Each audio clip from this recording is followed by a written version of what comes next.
Le leadership par l'osmose, ça ne marche pas. Combien de fois avons-nous entendu ces mots au travail ? Nous sommes en plein poteau noir. Personne n'est capable de dire ce qui se passe. La circulation de l'information chez nous est à l'arrêt. Ça vous dit quelque chose ?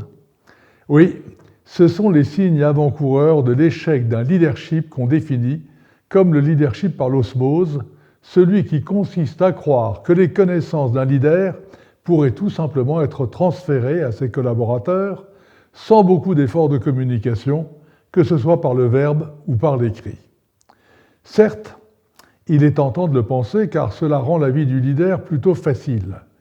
Il suffirait de s'exprimer publiquement, d'utiliser quelques mots savants, si possible anglo-saxons et hermétiques, et hop, une semaine ou deux plus tard, tout le monde sera informé par l'opération du Saint-Esprit.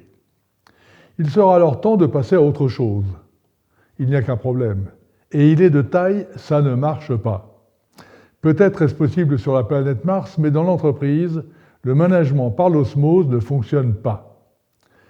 Cette façon de procéder est d'ailleurs pour le leader un risque énorme de voir son leadership contesté, car elle est la meilleure façon de perturber le moral des collaborateurs et de tuer la culture de l'entreprise. Aussi peut-on s'interroger. Si le leadership par l'osmose ne fonctionne jamais, pourquoi cette façon de faire existe-t-elle toujours ? Pourquoi les leaders n'entendent-ils pas les interrogations de leurs proches ? La raison en est probablement la suivante.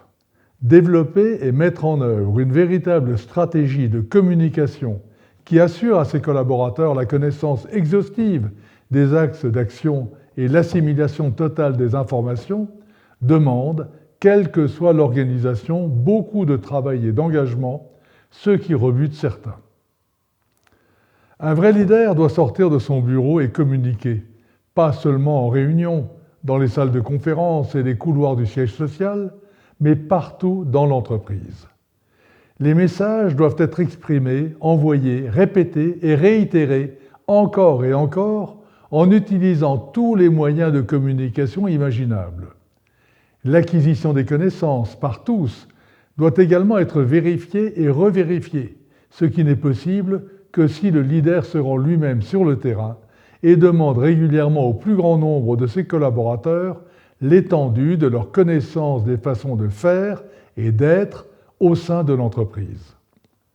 Qu'il y ait 10 collaborateurs ou 1000, ne comptez jamais sur l'osmose pour faire circuler la connaissance des modes de fonctionnement. Chacun des salariés d'une entreprise doit être en mesure d'exprimer comment on travaille dans l'entreprise, quels sont les grands objectifs poursuivis et quelle est la façon collective de se comporter.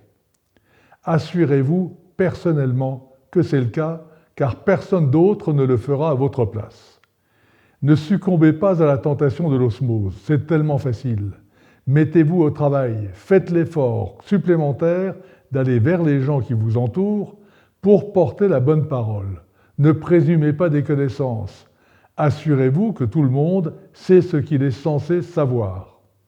Si cette vidéo vous a plu, abonnez-vous à ma newsletter, à ma chaîne YouTube, téléchargez mon livre gratuit.